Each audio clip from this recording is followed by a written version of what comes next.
previous video, we learned the derivative of the natural logarithm is 1 over x. So we know, let me write that out here. The derivative of natural log of x is 1 over x. We also know from before the derivative with respect to x of e to the x is e to the x. And so we can, the question we want to ask here is, well, what happens if we change the bases? What happens if we change e to the x to something like 2 to the x? What answer do we get? Or what happens if over here, if instead of doing log base e, so natural log of x is really log base e of x. What happens if we talk about log base 2 of x? What's the derivative of that?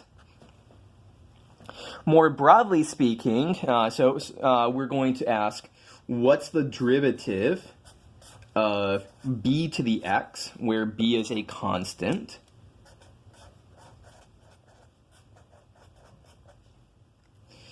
So by the end of this video, we'll have the answer. We'll have that very soon. Or over here, the derivative with respect to x of log base b of x. What's that equal to, where again, b is a constant? So these are our goals. I'll say that the answers look kind of like this, but they're a little bit different. And so what we're going to do is we'll drive the answers here. We just need two formulas from Chapter 1. And what are those formulas? Those formulas that we need are what's the so-called change of base formulas.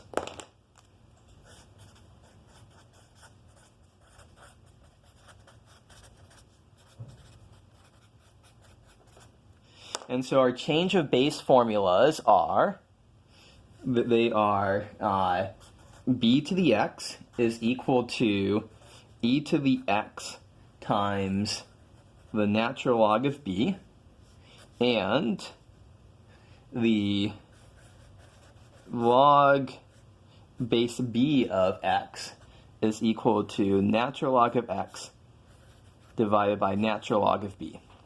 So these are great formulas for what we're going for our purposes here, because it rewrites b to the x, something that we're trying to find the derivative of, as e to the x times natural log of b. This is something we can do with the chain rule.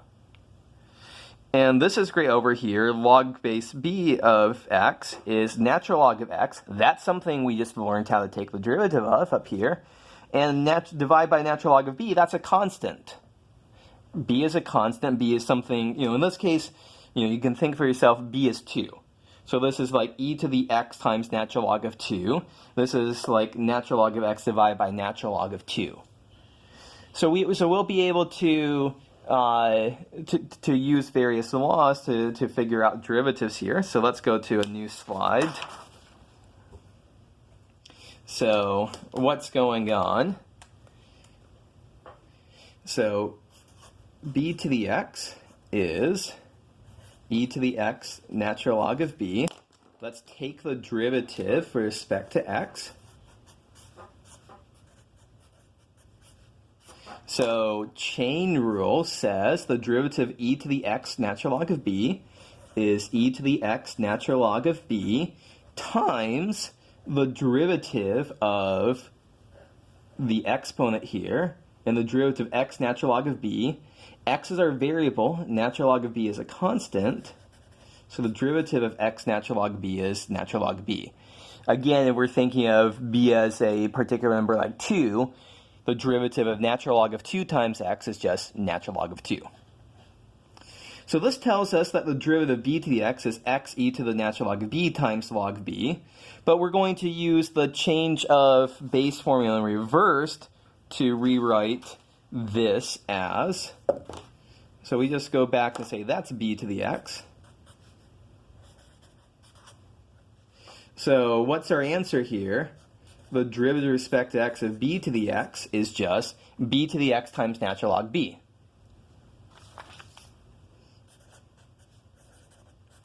So in particular, what's the derivative of 2 to the x? 2 to the x times natural log of 2. So that is our answer here. I'll point out that this checks out. One nice thing we should always check out, does this check with our known cases? The derivative with respect to x of e to the x is e to the x times natural log of e. But natural log of e, that's equal to 1. So what's our answer here? E to the x. So this matches what we know, the derivative of e to the x is just e to the x. So that's great. Also, so what else do we need? We need the derivative of log base b of x. So the derivative with respect to x of log base b of x is the derivative with respect to x of natural log of x divided by natural log of b. So the natural log of b, that's in the denominator, that's a constant. And we know the derivative of natural log of x is 1 over x. And so here is our answer for what's the derivative of log base b of x. It's just 1 over x times natural log b. So there is our answer. So in particular, if we wanted to say what's the derivative of log base 2 of x, that's 1 over x times natural log of 2. It's worth checking once again that if we were to set here the derivative with respect to x of log base e of x, that is 1 over x times natural log of e, and again, that's equal to 1, so our answer is just 1 over x, which is what we already know. So this is saying here, what's the meaning of all of this? This just shows how special e is as a number here when you're working exponential and logarithmic functions. So the derivative of a general exponential function, b to the x, is b to the x times natural log b. So out of all of the functions of the form b to the x, the only one where this natural log of b is 1 is when you have e to the x. So all of the functions of the form b to the x, which one is the quote-unquote nicest in some sense? It's when that b is equal to e. All of the, what are the different things that you could have log base something here? So you might have log base 2, log base 10.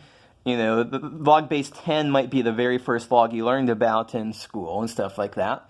Well, in some sense, log base 10 is bad because you end up with a factor of log of 10 down here.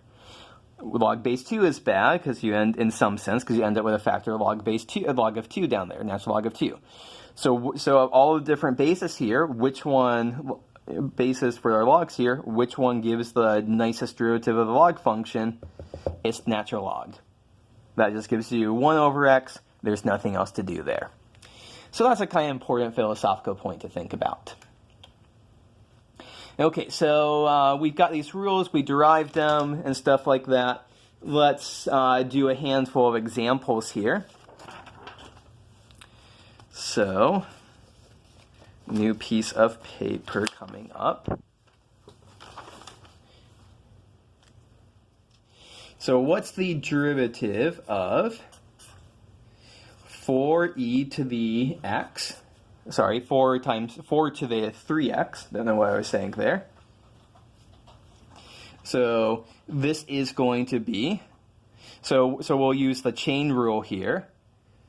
So the derivative of 4e to the 3x is 4, I keep saying e here. I'm sorry. I should not be saying that. Derivative of 4 to the 3x is 4 to the 3x times natural log of 4. So that's just coming from what's the derivative of 4 to the x is 4 to the x times natural log of 4. But then we also have to multiply by the derivative of the upstairs function, and that's 3. Similarly, this will work for anything raised to a power. So what's the derivative of 6 to the sine x? So the derivative of 6 to the x is just 6 to the x times natural log of 6. But then we have to multiply by the derivative of what's upstairs. The derivative of what's upstairs is cosine x. So here's another application of the chain rule. Let's do one with logs here. So the derivative with respect to x of log base 7 of x squared plus 3x plus 1. Okay, so what's going on here? We use this rule. It's just 1 over x here. We'll have to multiply by a derivative from the chain rule, and we're just going to have to throw in a factor of log of b, in this case log of 7 here. So it's going to be 1 over x squared plus 3x plus 1. So that's coming from the derivative of log is 1 over x, times, this is log base 7, so we throw in a factor of log of 7 in our denominator. And then in the numerator, so here we have 2x plus 3, so that's coming from, that's the derivative of x squared plus 3x plus 1. So there's a pretty typical example. Okay, so I think that's a good place to wrap up this video. So here, let me show you our second pre-class practice problem here. So using what we just did, I want you to find me the derivative of y to the, so y is equal to 7 all raised to the 4x minus x squared. So you can work that out on a piece of paper and show me your work and do that.